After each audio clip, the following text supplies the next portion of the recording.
Amigos, bienvenidos a Escuchando el Autismo, una semana más, un tema más, y este se convierte en un podcast muy especial para nosotros porque celebramos el doctorado de mi colega, amigo, hermano Abraham. Felicidades, amigo.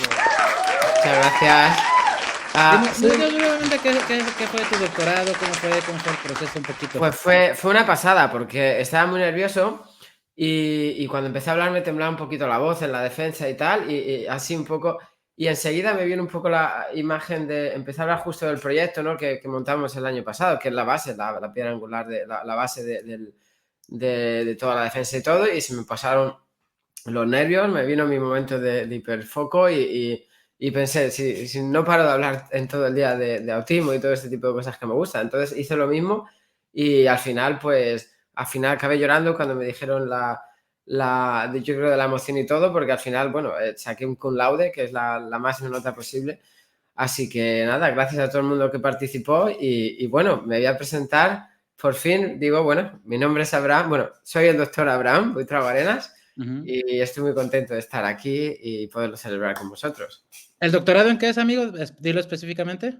Bueno, el doctorado es un programa que es europeo y interviene en varias universidades del mundo. Es bastante chulo. El nombre completo es doctora en Derecho, Educación y Desarrollo, pero yo la parte en educación. Cuando nos graduemos y llevemos el gorro este de doctores tan chulo, los que han hecho la rama de Derecho irán de rojo, yo voy de azul y porque es la parte de ciencias sociales, ¿no? Que es educación. Pero sí, soy doctor en Derecho, Educación y Desarrollo. Perfecto, pues no quería dejar pasar la oportunidad de felicitarte frente a todos nuestros amigos. Y bueno, el día de hoy vamos a tener un invitado especial, vamos a hablar de un tema que yo creo que a todos los padres, sobre todo, creo que es un tema que nos está en los padres, ahorita me van a corregir si no es así, porque es de las terapias que nos mencionan y que de repente no sabemos de qué va. Pero bueno, no quiero detener esto más, ya nos conocen y vamos a darle la bienvenida a nuestra amiga Ruth López. Hola. Bienvenida a tu podcast. Por favor, cuéntanos un poco quién eres. Hola, bueno, también aprovecho de felicitar a Abraham por su doctorado, qué importante. Yo creo que Muchas esas gracias. cosas hay que celebrarlas Sí. y celebrarlas no solo por la persona, sino que eso es un aporte para todos finalmente, porque vamos a investigar en el futuro, entonces Sí, sí, sí. se agradece mucho, mucho, mucho. Muchas gracias. Bueno, entonces me presento. Mi nombre es Ruth López, yo soy terapeuta ocupacional de profesión, soy una persona autista también. Con identificación tardía. Yo actualmente tengo 38 años y supe que soy autista recién a los 34 años. Me desempeño en el ámbito del autismo hace aproximadamente unos 10 años. Primeramente comencé en el abordaje educativo de niños, niñas y adolescentes en el espectro autista y actualmente me estoy desempeñando más en lo que tiene que ver con adolescentes y personas adultas autistas, en un ámbito más clínico, por decirlo de alguna forma, ya no en el ámbito educativo. También trabajo con respecto a lo que tiene que ver en el proceso de evaluación del espectro autista, no solo entonces en el acompañamiento terapéutico, y además actualmente estoy haciendo docencia respecto al espectro autista. Y esto se debe a que el autismo es uno de mis intereses más importantes. Antes de saberme autista ya empecé a generar este interés de manera importante y viene a ser como de mis intereses más fuertes, que me genera más hiperfoco, junto a los gatos. Sí, me encantan los gatos. Y como de manera tal vez más personal, estoy casada, tengo una hija de 8 meses, así que también ha sido muy interesante la maternidad siendo autista. Así que eso es lo que les puedo comentar de mí en este momento que se me ocurre de manera más general para partir. Perfecto, no, súper bien. Vamos a hacer dos comentarios. Evidentemente, si Ruth en algún momento necesita tomarse un break, un descanso, lo tomaremos y amigos, a ustedes en la edición solo notarán el pequeño corte. Igual si Ruth tiene que correr, porque tiene pequeña de 8 meses, también haremos un pequeño corte por si lo llegan a ver cuando estén, o escuchar cuando estén viendo este video, escuchando este podcast. Bueno, Ruth, cuéntame un poquito, ¿qué es la terapia ocupacional, por favor? ¿Qué debemos entender que es la terapia ocupacional?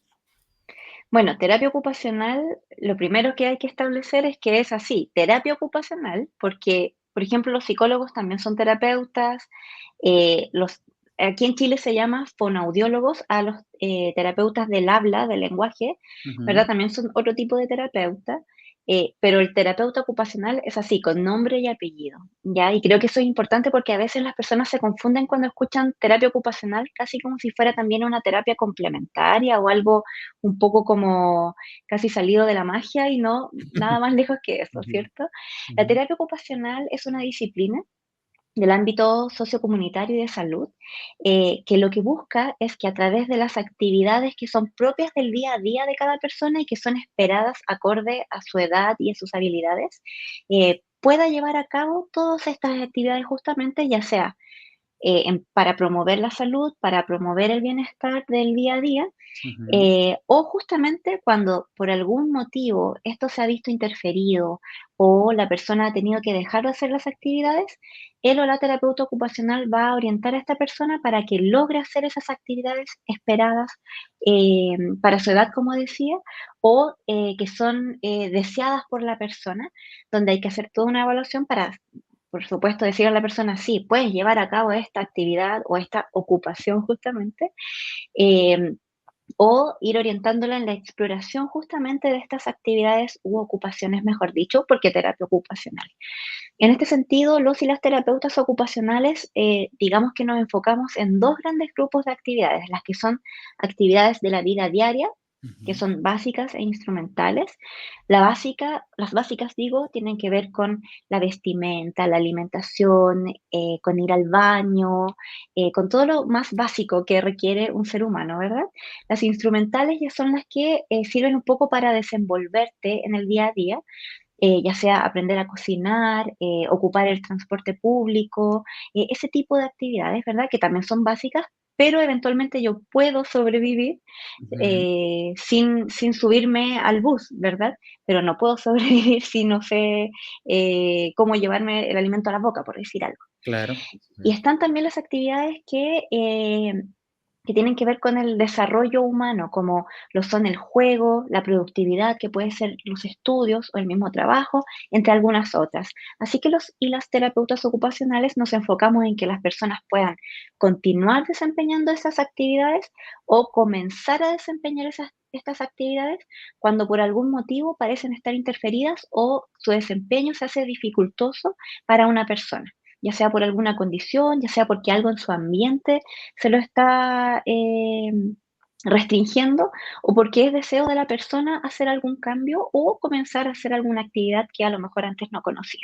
Es una pregunta que se me ocurre ahorita. O sea, desde el punto de vista neurológico, como es el caso del autismo, pues se entiende cuáles son un poquito los retos. Pero, por ejemplo, si alguien perdiera una mano, ¿no? Por decir algo. ¿También una terapia ocupacional atiende ese tipo de cosas? O sea, el cómo aprender a lidiar con ese tipo de situaciones, ¿o no es un tema que a ustedes les toque? Sí, los y las terapeutas ocupacionales en verdad tenemos un campo de trabajo bastante amplio. Hay Ok. terapeutas ocupacionales que trabajan netamente en el ámbito de la salud mental, por ejemplo. Otros terapeutas ocupacionales que trabajan con lo que tiene que ver con adicciones a sustancias. Otras colegas trabajan justamente en la rehabilitación física, ya sea por parálisis cerebral, por problemas adquiridos, algo físico, ¿verdad? Justamente lo que tú mencionas, una amputación de mano, un terapeuta o una terapeuta ocupacional también hay en esa área. Hay colegas trabajando también en cosas que parecen más como, por decir que uno dirá, ¿qué tiene que ver con esto? Pero sí puede ser en el desarrollo de videojuegos que sean accesibles, por decir Claro. un ejemplo, ¿ya? Así que nuestro campo en verdad es bastante amplio. Hay también terapeutas ocupacionales que trabajan en gestión, en administración pública, eh, Para el tema para de el cómo ser desarrollo de accesibles los políticas. espacios y las instancias públicas y ese tipo de cosas, me imagino. Ok. Claro, la evaluación de adaptaciones, de accesibilidad, diseño universal, así que en verdad somos bastante privilegiados como profesión porque tenemos harto de dónde poder ejercer. Oye, amigo, y ustedes, por ejemplo, desde el aspecto pedagógico, ¿cómo ven la integración de la terapia ocupacional con el aspecto pedagógico? Ah, También, bueno, Abraham. depende un poco del país o de cómo. Es un poco la curiosidad también que tengo en Chile, ¿no? Nosotros, es un poco siempre la pregunta. Yo tiro mucho a la parte pedagógica muchas veces, Mm, ¿no? Y incluso ahora te iba a preguntar algo que se me ocurría, ¿no?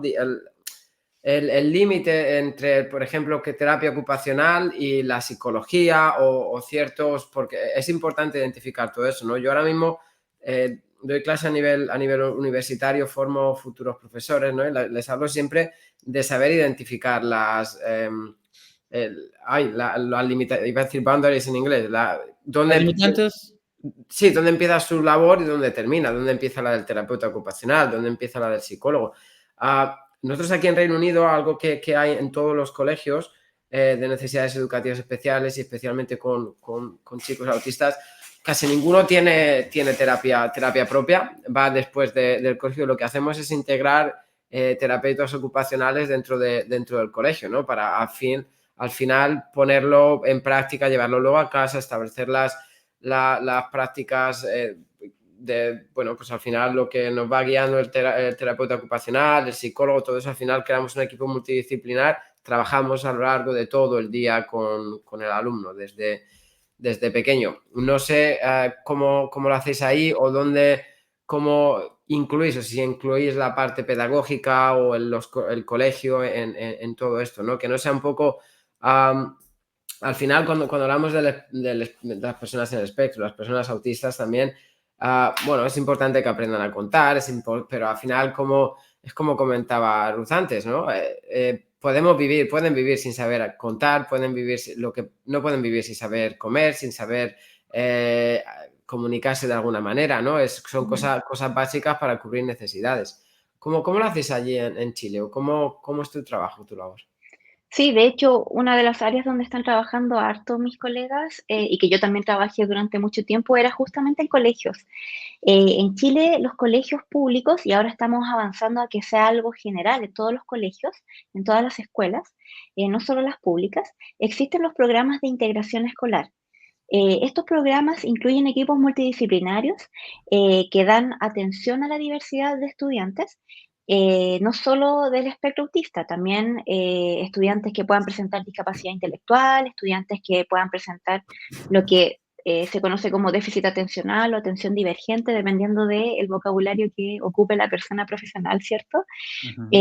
También a niños y niñas, estudiantes que tengan trastornos del lenguaje, y así una diversidad más o menos amplia de, entre comillas, diagnósticos que pueden presentar estudiantes que ingresan a la educación regular. Esto fuera de las escuelas y colegios especiales, que también existe esa figura en Chile, pero la idea, al menos acá a nivel de política pública, es que las escuelas especiales en algún momento dejen eventualmente de funcionar y que todos los niños y niñas tengan acceso a la escuela regular, al colegio regular, y que ahí cuenten todos con los apoyos que puedan requerir. En ese sentido, los y las terapeutas ocupacionales en los colegios, en el ámbito educativo, se enfocan principalmente en el apoyo de los desafíos de la persona autista en ese ambiente en específico. Cómo es su desempeño en el aula, cómo es su desempeño social con compañeros y compañeras, cómo hay que generar adaptaciones, ya sean curriculares o adaptaciones ambientales, así como también las adaptaciones eventualmente actitudinales que se esperan de los equipos docentes o de asistentes de la educación. Así que el terapeuta ocupacional o la terapeuta ocupacional tiene un rol bien importante en el acompañamiento de estudiantes autistas acá en Chile, al menos en los colegios. Al principio no se veía tanto y ahora ya es casi como no puede no haber un terapeuta o una terapeuta ocupacional cuando hay estudiantes dentro del espectro autista en los colegios. Respecto como a los límites, justamente, en los programas de integración escolar acá en Chile, los equipos están compuestos por educadoras y educadores diferenciales, psicopedagogas, psicopedagogos, psicólogos, psicólogas, fonoaudiólogos, fonoaudiólogas, terapeutas ocupacionales, y también eventualmente pueden haber profesionales de rehabilitación física, que acá en Chile se llaman kinesiólogos. No sé si ustedes los conocerán Sí, así también. Sí, sí, sí. Y profesionales tal vez que hacen talleres especiales como complemento también, para dar como una integridad a los procesos de los y las estudiantes. Psicólogos y psicólogas en el ámbito educativo al menos están enfocados en el apoyo tanto emocional como en el acompañamiento, desarrollo y potenciar habilidades cognitivas. Mientras que terapeutas ocupacionales, de manera global, no solo pensando en el espectro autista, van a enfocarse en que los y las estudiantes que son, ¿verdad?, parte del programa de integración escolar, puedan desempeñar sus actividades, su rol de estudiante en este caso, dentro de la escuela, sin mayores barreras o haciendo todas estas adaptaciones que le comentaba. Más allá de que el niño o la niña tiene que cambiar para ajustarse, es al revés. Veamos cómo todo tiene que generar un ajuste para que este niño o niña potenciemos sus habilidades y así en verdad sean los desafíos los menores posibles. Así que el psicólogo o psicóloga ve más o menos, y ya de manera general, no solo en el ámbito educativo, lo que tiene que ver con el desarrollo socioemocional, más afectivo, y las terapeutas ocupacionales con lo más cotidiano, con el quehacer, el desempeño cotidiano de actividades de las personas, ya sea en el colegio o en cualquier otro ámbito de desempeño y de edad que o una terapeuta ocupacional se pueda desempeñar y acompañar a la persona. A mí Oye, el rol de siempre, de terapeuta ocupacional de siempre me ha parecido, todos los años que he trabajado aquí, casi 10 años también en educación, parece un rol básico, no solo para las personas en el espectro. Yo, para mí es algo, todo alumno, ¿no? Neurotípico, con diagnósticos, sin diagnósticos, es una pieza fundamental en la estructura de un colegio para mí, como pedagogo, como director de centro educativo es igual, ¿no? De hecho, en Reino Unido tenemos un problema muy grande, que es una falta enorme de terapeutas ocupacionales. Estamos más después del Brexit, este famoso, que salimos de Europa, y hay muchos colegios que tienen que sponsorizar, ¿no?, a terapeutas ocupacionales de fuera, porque no lo hay. O sea, es algo... A mí me da la impresión que hasta hace 10 años, 12, 15 años... Era algo que nos hablaba mucho, ¿no? Yo tengo igual 38 años, yo con 18 años no escuchaba amigos o gente que, pues sí, había unos que querían ser profesores, otro ingeniería, o nadie decía que quería ser terapeuta ocupacional, no era todavía algo que se hablase tanto, ¿no? No es algo... Y a mí es algo que me apasiona, ¿eh? Es algo, aparte que me parece algo súper básico, no solo para las personas en el espectro, pero en nuestro caso incluso más, ¿no? Desde que somos pequeños, todo... Al final siempre hablamos que la educación inclusiva y la inclusión en general busca lo que busca, remover barreras, ¿no? Y vosotros pues sois los que estáis ahí, como decimos en España, pico pala para removerlas. oye, Ruth, a mí me impresionó, o sea, todo este equipo que me dijiste es parte de la infraestructura de una escuela pública allá en Chile. En la mayoría de escuelas sí. Ahora, en general, como si vemos ya, es como uno, porque si yo lo planteo a otros países, dicen, wow, qué adelantados en Chile, ¿cierto? Suena a que Suena bueno, me maravilloso. voy a Chile y ¿en qué escuela lo meto, mijo? Porque suena, o sea, maravilloso. Sí, la verdad es que sí, la mayoría de escuelas públicas cuenta con estos equipos multidisciplinarios, pero en general son pocas horas, entonces no damos abasto en general con la cantidad de necesidades que puede presentar el estudiantado de manera global. Pero eso está en vías a mejorarse y en especial con respecto a los y las estudiantes del espectro autista, porque el gobierno actual, el gobierno de turno en Chile, aprobó una ley que es la ley de autismo. Y esa ley está trayendo muchos cambios muy positivos para las personas autistas, no solo en colegios, sino que de todas las edades, pero el foco, por supuesto, está más en infancia en este momento, que es lo primero que tenemos que salvaguardar de manera como sociedad. Así que suena maravilloso, es bastante maravilloso, sí, si lo comparo con otros países, nos falta mucho que avanzar, pero entre eso y nada, que yo sé que en muchos países hay nada, claramente es una base bien importante. Sí, sí.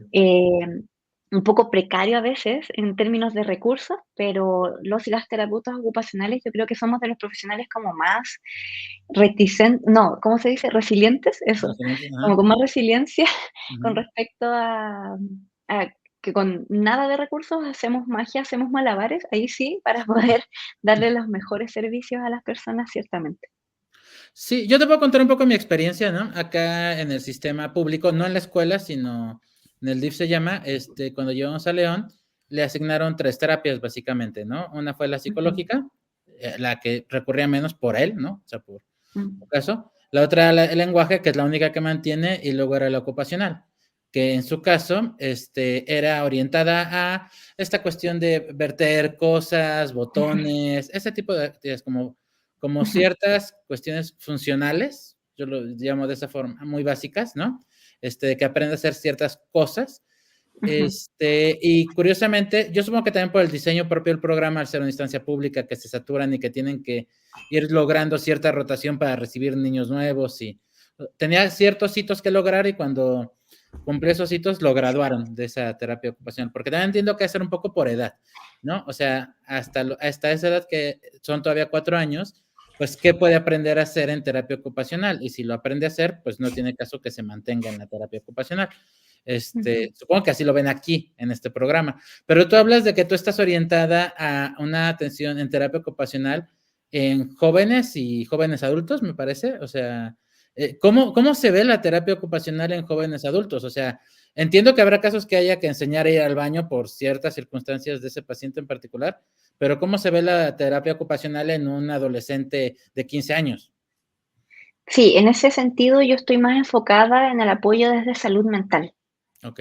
Más que en el tema como tal vez físico o en el acompañamiento de actividades de la vida diaria básicas que estén interferidas, por ejemplo, con el tema sensorial, porque Ujú. uno de los trabajos que más se conoce de terapia ocupacional es justamente la integración sensorial. Eh, yo no tengo esa especialidad, entonces mucha gente todavía cree que terapia ocupacional e integración sensorial son como un sinónimo, es Ok. como hablar lo mismo. Sin embargo, la integración sensorial es una especialización bien acuciosa que hay que estudiar hartos años para poder recién graduarte y decir soy un profesional de la integración sensorial. Entonces, los terapeutas ocupacionales en general son los y las profesionales que pueden hacer integración sensorial, pero es algo que necesita de mucho estudio. Yo no tengo esa especialización, Sí, sí. yo me enfoco principalmente en salud mental y cuando veo que un adolescente, por ejemplo, o un adolescente tiene dificultades de procesamiento sensorial más allá de lo básico que yo sé manejar, por supuesto que derivo. Ya derivo a algún colega o alguna colega que efectivamente maneje la especialización. Ahora, desde cómo se ve la terapia ocupacional para un adolescente, hay varias cosas bien interesantes que uno puede tomar desde la terapia ocupacional en ese grupo etario. Ujú. Primero, lo que tiene que ver, si lo vinculo con el espectro autista, a cómo se maneja el sentido de pertenencia que empieza a surgir en la adolescencia. Claro. También lo que tiene que ver con la autonomía, que es sumamente importante. Creo que es una de las cosas más importantes que trabajamos como terapeutas ocupacionales, que las personas desarrollen autonomía. Y aún más allá, el aprender sobre la agencia, porque la agencia es la autonomía, pero desde la decisión de la persona, Ujú. donde tiene información para tomar decisiones. Entonces, es un proceso un poco más grande que solo la autonomía, ¿no? La persona tiene que evaluar y analizar sus, digamos, factores personales y ambientales para tomar decisiones y así entonces llevar a cabo lo que piensa que está en control de sí misma.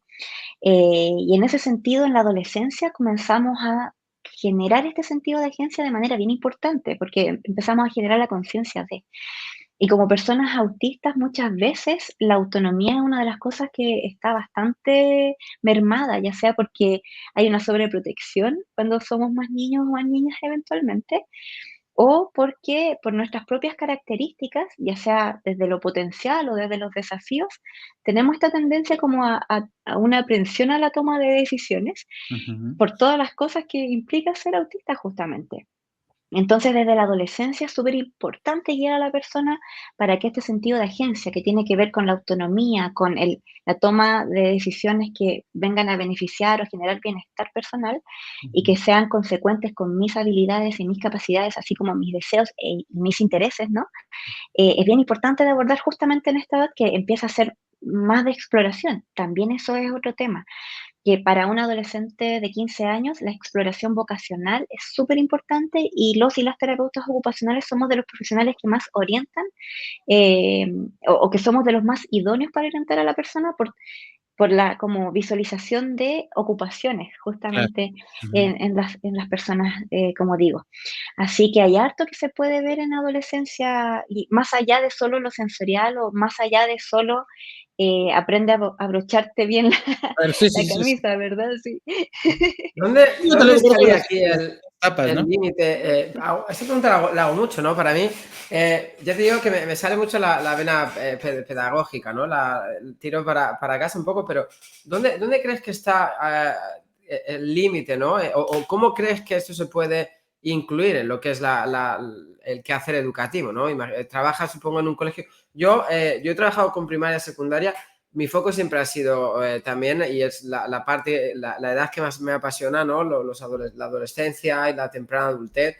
De hecho, me parece que es una edad, una época en la que no hay todavía muchos recursos en comparación con niños pequeños. En cuanto a primaria, encuentras un montón de recursos, un montón de gente enfocado en esto, ¿no? Y queda mucho por hacer, sobre todo para esta edad adulta. Además, en muchos momentos de mi carrera he encontrado mucha ayuda en las terapeutas ocupacionales precisamente en esto, ¿no? Precisamente al final, cuando creas recursos educativos o recursos para enseñar cualquier tipo de habilidad básica o instrumental a un alumno, incorporarlo en la clase, al final te encuentras que encuentran muchos recursos en internet o encuentran muchos recursos, pero todos no son age appropriate, que decimos aquí, no están apropiados para la edad. Al final no puedes llegar a un chico de 16, 18 años con un muñequito, un juguetito, o sea, porque primero no le llama la atención, segundo, no es apropiado, no va a ir a la calle a buscar un trabajo con un visual de Mickey Mouse, por ejemplo, porque se me ocurre algo así un poco.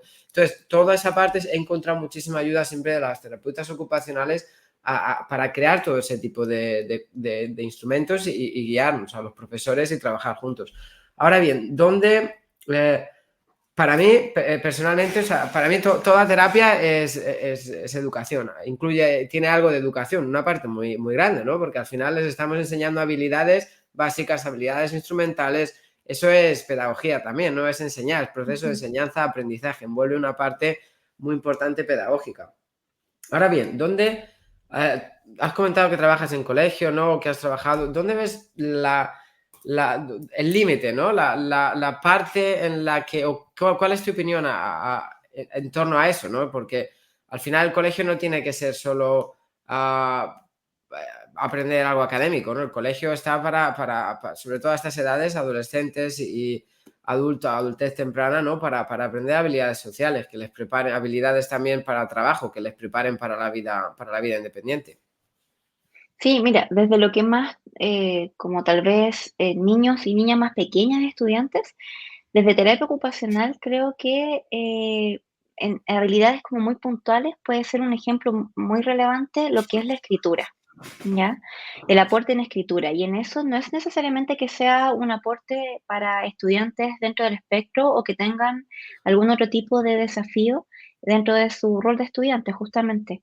Eh, Puedo dar un ejemplo de experiencia personal. Yo hacía talleres, si bien era parte del programa de integración escolar, en uno de los colegios donde yo trabajaba, decidí formular como una propuesta para favorecer la escritura, la actividad de escritura, ¿verdad? ¿La lectoescritura? No, solo escritura. Ok. Yo me involucraba solo en la parte de escritura, por todo lo motor que tiene que ver el proceso como de coordinación ojo-mano, como desde esa parte. En la lectura yo no me involucraba porque eso lo veía después ya la profesora en sí. O sea, uno dice, no se pueden separar esos procesos. Virtualmente, por supuesto, van ligados, pero Pero el una foco de cosa la actividad... es que yo puedo leer muy bien y escribir y que mi letra no sea muy ininteligible. Entonces, son cosas, por eso que se pueden abordar de manera diferente, ¿verdad? Entonces, era para niños de primero básico, niños de 6 años, donde el foco en general no es que escriban en sí, sino que adquirir las habilidades de sus manos y también los procesos de interiorización, ¿verdad? De esta letra, cómo vivencio la letra de alguna manera, por decirlo así, cómo la entiendo en el quehacer cotidiano, ¿verdad? Como, bueno, la A, sí, aviones con A, esta, pero empecemos a encontrar la A en otras cosas, o cómo hago la A con plasticina, no solo la A con el lápiz, o qué pasa si lo hago con la otra mano, qué pasa si trato de hacer la A con mi cuerpo, cómo se me ocurre hacer la A, tal vez moviendo los brazos, ¿verdad? En el fondo todo un proceso para que para el niño sea entretenido y a través del juego, porque sabemos que niños y niñas aprenden a través del juego. Y esto que estoy comentando no va a beneficiar solo al estudiante autista, va a beneficiar a todos los estudiantes de ese curso y nos fue sumamente bien. Al final del año Lo hicimos por 2 años. Al final del primer año notábamos que los niños de este curso que habían tenido el taller en comparación a otro primero básico que no había tenido el taller, tenían una mejor relación, digamos, con la escritura, en vez de hacer caligrafía, donde te hacen escribir la A muchas veces, o la E, o hacer los bucles, ¿verdad? Y hacer estas líneas punteaditas y seguirlas, completarlas, que es una tarea bastante monótona, bastante plana, ¿verdad? Y estaban ávidos de escribir o de expresar, de comunicar a través de lo escrito. Así que ahí hay un aporte súper importante que es general y que desde terapia ocupacional podíamos abordar. De manera como para todos o todas las estudiantes, independiente de su edad, yo creo que de los aportes más importantes está la anticipación, el cómo generamos anticipación para que los profesores, las profesoras den anticipación a sus estudiantes dependiendo de las características de cada uno, entendiendo qué anticipación requiere cada estudiante, qué anticipación es buena para todos, ¿verdad? El tema de con esto vinculado, las rutinas, hacer rutinas, de manera más particular, estudiantes de cómo mantener la mochila, cómo calendarizar, ¿verdad? Los días que tengas evaluaciones, exámenes, que haya cosas importantes, ¿verdad? Todo lo que tiene que ver con manejar los tiempos, porque también es una forma de anticipar. Y en adolescentes específicamente lo que mencionaba hace un rato, la orientación vocacional además. Y de manera transversal las habilidades sociales, más que el estudiante o la estudiante aprenda a ser como los demás, es cómo tus habilidades pueden ser desarrolladas en este mundo con los desafíos que presenta este mundo, porque la idea no es que la persona camufle más o que tenga que cambiar para hacer las cosas de una manera que tal vez no es la natural. Tratemos de modelar lo que hay, presumamos a través de tus competencias para que logres hacer cosas que son esperables y también deseables para ti. Así que yo creo que esos son como los aportes transversales y les daba ejemplos tal vez de algunas cosas más particulares por edad. Yo he ido tomando varias notas y la verdad es que me salen temas de conversación para mucho rato. Has tocado cosas muy, muy importantes. Yo creo que en cuanto a los niños más pequeños, yo creo que no has dicho la palabra, pero yo creo que gira en torno a ahí, ¿no? También a la motivación, ¿no? También yo siempre digo que hay que ir a favor de los gustos y motivaciones de los alumnos, ¿no? No en contra de ellos, ¿no? Y utilizarlos para su aprendizaje, ¿no? Hablas y eso es alguna parte muy, muy bonita que a veces cuesta mucho a los profesores, ¿no? Yo cuando formo profesores o cuando hago formación para profesores, siempre hablo un poco de esa parte, ¿no? De ir a favor de los gustos y motivaciones de los alumnos y utilizarlos para todo, para enseñarles a escribir, incluso alumnos con autistas, ¿no? Al final, si les gustan los coches, bueno, vamos a enseñarles a buscar, a escribir coches en el ordenador para que los busquen ellos en Google, en vez de dárselo todo eso, ¿no? Y hablabas de lo de las letras y todo esto. Ahora yo creo que vivimos en una sociedad que los niños pequeños no tienen la motivación de tener que escribir. No quieren escribir mucho porque no tienen esa motivación también, ¿no? Y es una dificultad extra. Cuando yo era pequeño todavía escribíamos notitas al compañero, le tirábamos la notita y para decir cualquier cosa. Y ahora ya no se hacen ese tipo de cosas. Nosotros dirigí un tiempo un colegio durante la pandemia, un colegio en España, y los padres nos decían igual que no querían escribir los niños, que no aprendían a escribir, que les costaba mucho. Y pensé, es que no tienen esa motivación. Entonces hicimos una cosa que se llama My Pen Pal, que era a sorteo, sacaban el nombre de otro compañero, ellos estaban en distintos puntos de España y les tenían que escribir una carta con un dibujito y ir a todo el romanticismo de cuando todavía éramos pequeños nosotros, ¿no? Llevar la carta al correo, al buzón amarillo que hay, al buzón de correos, esperar que te llegase la carta a casa. Todo ese proceso que empezamos también con terapeutas ocupacionales y con psicólogos y funcionó. Los chicos estaban súper contentos de escribir, de esperar la carta, de ir a por ella, de abrir el sobre y es importante crear todo este tipo de cosas, ¿no? Y por eso creo que también es tan importante la labor de equipo multidisciplinar, porque a veces sí que es verdad que los profesores vamos mucho en ciertos momentos a cumplir los objetivos de aprendizaje, a aprender las cosas que hay que aprender y estas cosas son igual o más importantes, ¿no? Que toda la parte académica. Así que está genial, ¿no? Y luego en cuanto a los adultos, igual, me gusta mucho lo que dices de utilizar lo que somos o lo que tenemos o las habilidades que tenemos para adaptarnos al mundo, ¿no? Y que el mundo se adapte un poco también a nosotros, ¿no? Para mí la palabra es también entender, ¿no? Entender cómo somos y que nos entiendan el mundo y saber comunicarlo para no tener que enmascarar tanto, ¿no? Yo hablaba antes de conectarnos con Oscar, ¿no? Le contaba una experiencia personal, ¿no? Que, bueno, pues unas clases de natación, ¿no? Que por lo que sea que doy con unos chicos, chicos también en el espectro, ¿no? Y sensorialmente el sitio me agobia mucho, demasiados niños pequeños por todos lados, un montón de padres, las luces, y acabo súper estresado, o sea, llego a casa y me tengo que meter en la cama. Entonces, llegar a ese momento, a ese proceso entre que tú digas, oye, no, me da pánico, pero tengo que hablar con los jefes, decirles que no puedo, ¿no? Pues son todas ese tipo de herramientas que cuesta mucho porque también nos acostumbramos a enmascarar, nos acostumbramos, pero que yo creo que es una labor básica y que hacéis los terapeutas ocupacionales y que la gente tiene que saber que haces este tipo de cosas, ¿no? Para saber lo importantes que sois. Sí, el acompañamiento. Oh, disculpa, Oscar, No, por adelante, favor. adelante.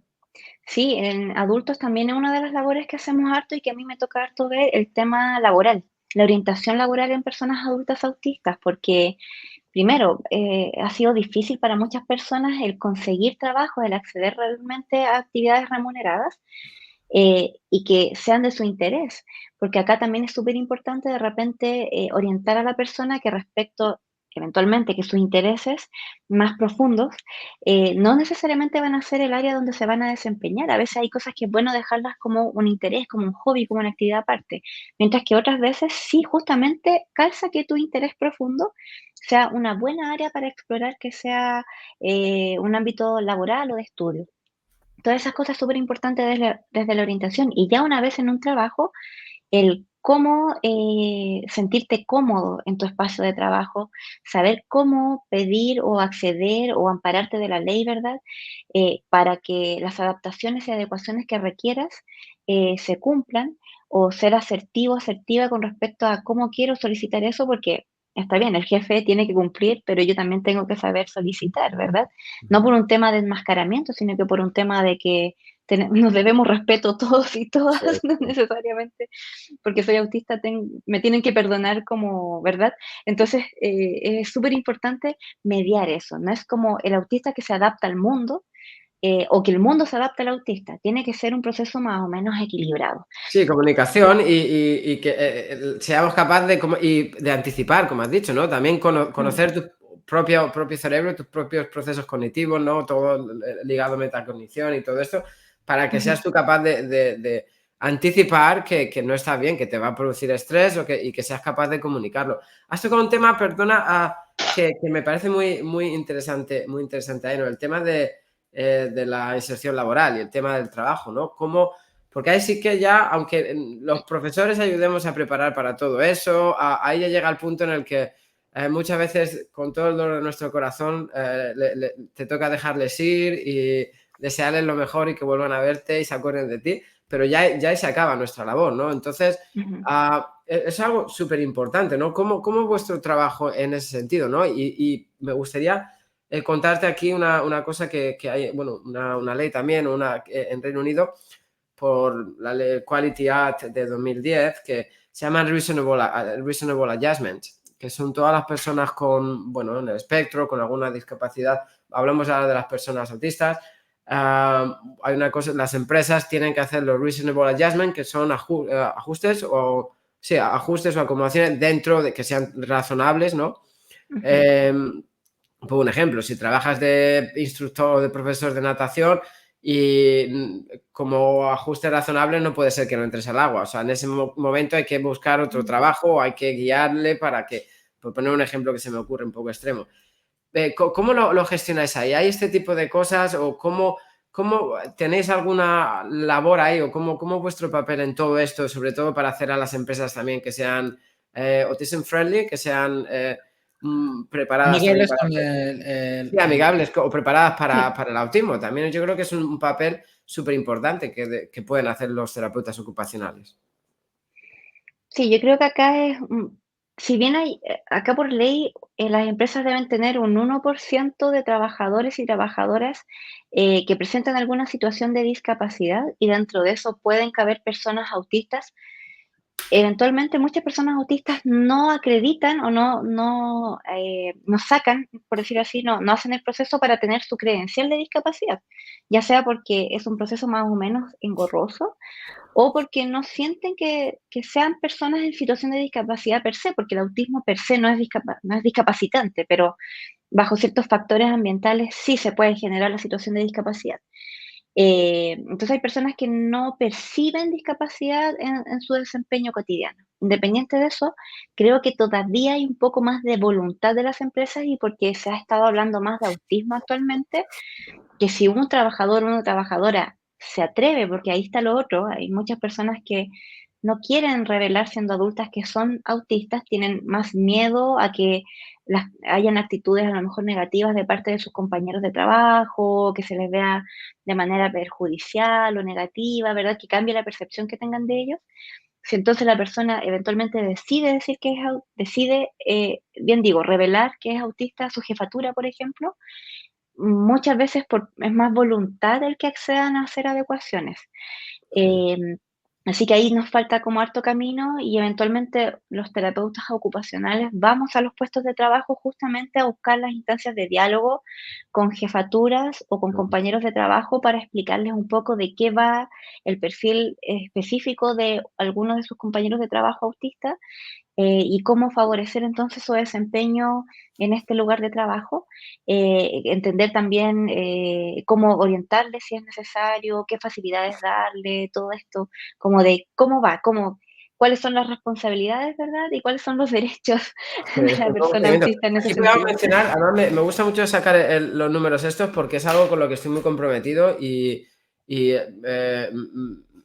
creo que tenemos mucho por todos los profesionales que tratamos o todas las personas en el espectro, tenemos que trabajar duro para ello. O sea, todavía a nivel mundial todos los estudios que hay, y en algunos países incluso será más, ¿no? Hablan de en torno al 85% de tasa de desempleo de personas autistas.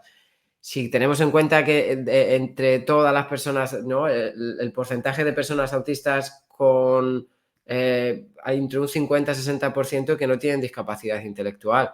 O sea, estamos hablando de que al menos tendríamos que llegar a ese número, tendríamos que llegar a una tasa de desempleo que estuviera por debajo del 50%, ¿no? O sea, es algo muy optimista, pero es algo que tenemos que trabajar mucho y formar mucho a la gente y pelear mucho y hablar mucho para llegar a ese punto, ¿no? Porque la tasa es increíble, ¿no? Ya no hablamos de bullying, ya no hablamos ya solo de la tasa de desempleo, ¿no? Sin conseguir eso no llegas a tener, o sea, bueno, luego, o sea, puedes tener una vida más o menos independiente, con ayudas o con pagas o con beneficios o con cosas que te dé el Estado o algo de eso, pero si queremos pues llegar pues eso, a tener una vida independiente como cualquier otra persona, es importante trabajar en reducir esas tasas de desempleo. Totalmente. Pero bueno, retomando un poquito el tema que queremos tratar, nada, hasta aquí voy a hacer el comentario, ojalá puedas ver nuestro podcast pasado, el que hicimos con Atilio sobre la musicoterapia aplicada, porque él trabaja justamente con el rango de edad que a ti te gusta trabajar, y él lo hace a través de bandas inclusivas, entonces yo creo que sería un tema en el cual podrían coincidir e incluso compartir experiencias. Porque al final es luego un área del autismo que se pierde un poquito, ¿no? Nos enfocamos muchas veces en los niños, en los más pequeños, y se nos olvida que el autismo, como dicen, no acaba a los 18 ni nada por el estilo, ¿no? Pero bueno, hoy queremos tratar un tema en particular que es el paradigma de la neurodiversidad, ¿no? Y yo aquí les voy a pedir que por favor, Ruth, nos ayudes en primera instancia para definir qué es un paradigma de la neurodiversidad, porque suena muy rimbombante y me gustaría bajarlo a un nivel más coloquial, ¿no? A un nivel más accesible para todos. Bueno, el paradigma de la neurodiversidad es un cuerpo de conocimientos que generó una socióloga llamada Judy Singer, eh, donde ella plantea en el fondo la variabilidad neurológica, así como la variabilidad de la biodiversidad, ¿verdad? Dice, bueno, todas las personas entendemos la riqueza de la biodiversidad, o sea, es importante que en la selva haya leones, que haya jirafas, ¿verdad? Que haya bichos, que entendemos que es súper importante por el equilibrio en el ecosistema, que existe esta gran variabilidad de especies, la biodiversidad. Debería ser lo mismo cuando hablamos del funcionamiento de los cerebros, que la variabilidad neurofuncional, neurocognitiva, es así igualmente de valiosa, porque así, gracias a que existen personas que piensan de maneras muy diversas, ¿verdad? Porque todos somos únicos e irrepetibles, eso da es muy importante, es muy valioso para la sobrevivencia y para la evolución humana, ¿verdad? Ujú. Entonces, en eso lo que plantea el paradigma de la neurodiversidad, por eso se llama así, paradigma de la neurodiversidad, es que todas las personas somos neurodiversas, o sea, todos y cada uno de nosotros, independientes del autismo, todas las personas en este planeta somos personas neurodiversas, o sea, tenemos un funcionamiento neurológico diverso, diferente entre uno y otro, porque está, por supuesto, permeado por las experiencias personales, la crianza, nuestra forma base fisiológica de nuestro funcionamiento, de cómo se generaron las conexiones neuronales. O sea, no hay un humano igual a otro, ni siquiera los gemelos piensan igual. Puede que tengan cosas similares, ¿verdad? Por crianza, etcétera, pero aún así somos todos diferentes a nivel de funcionamiento neurológico, cognitivo o como desde lo mental, ¿no?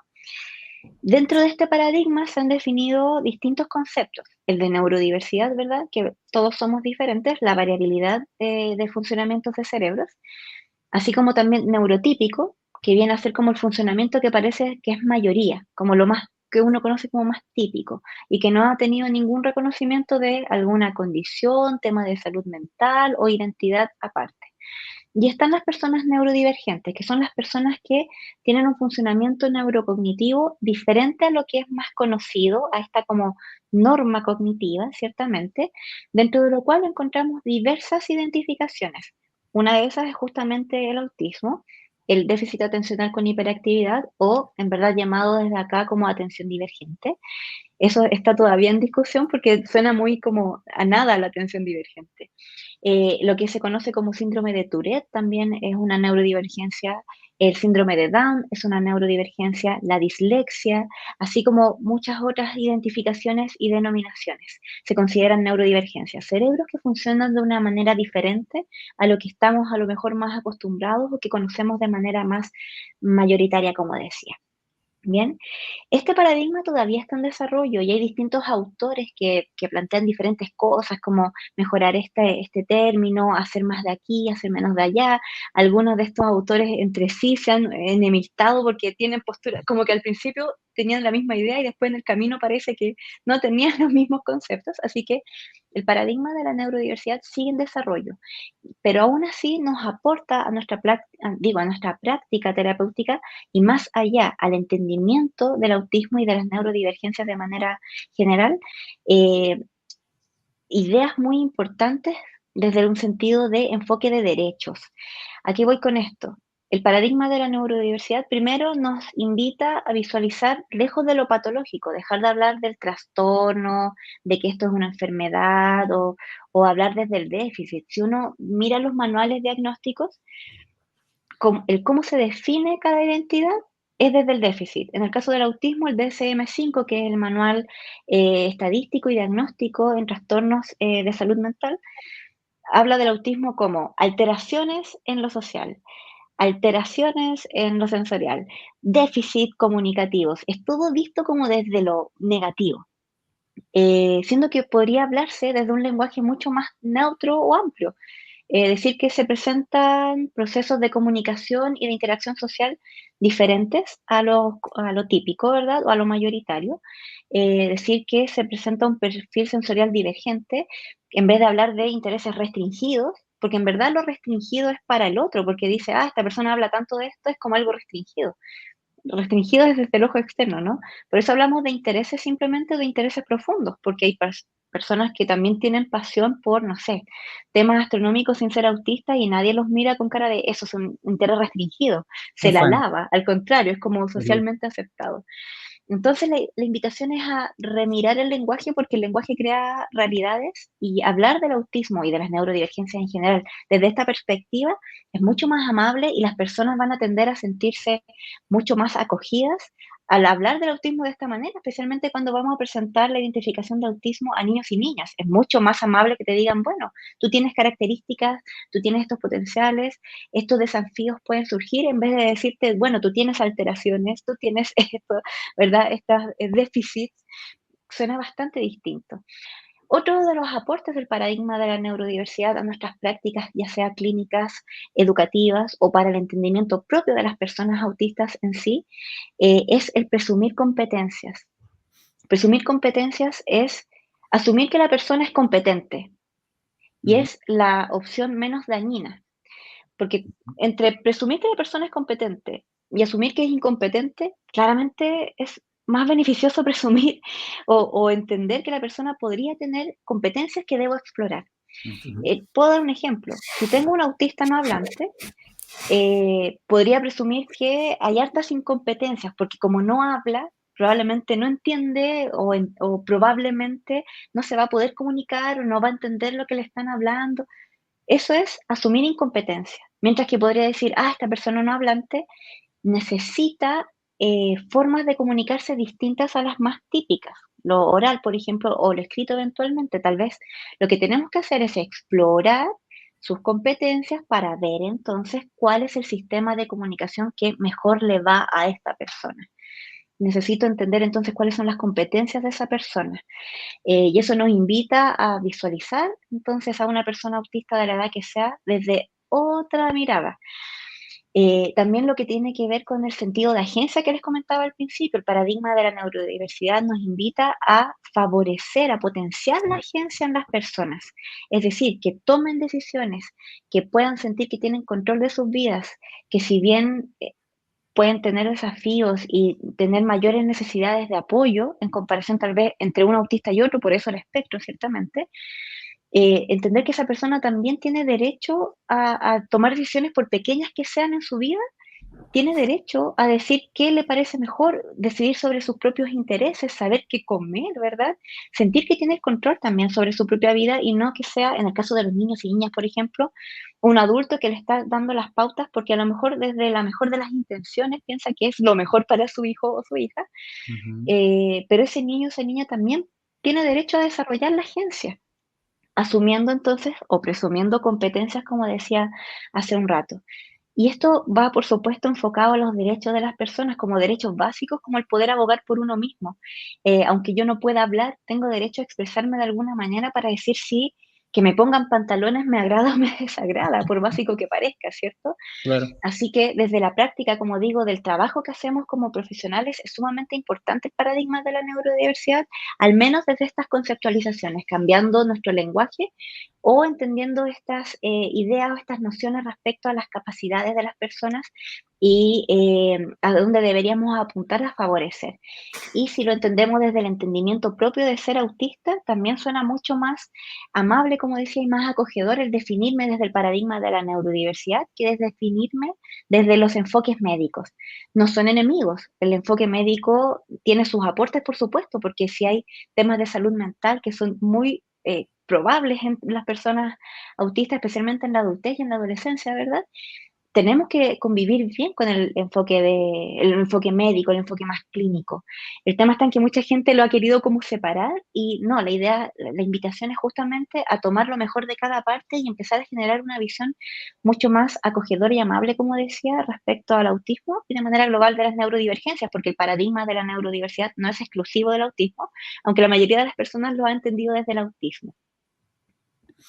Súper interesante. Amigo, no sé si quieres hacer alguna pregunta porque yo después me gustaría hacer unas 2 o 3 preguntas seguidas, entonces me gustaría darte la oportunidad a ti primero. No, la verdad es que todo es súper bien explicado. Lo único, aquí el tema cambia, es un poco, yo estoy totalmente de acuerdo, ¿no? Con el tema de la terminología y lo vemos a diario muchas veces. Toda persona que trabaja con chicos autistas, al final te topas con otros profesionales que al final te presentan siempre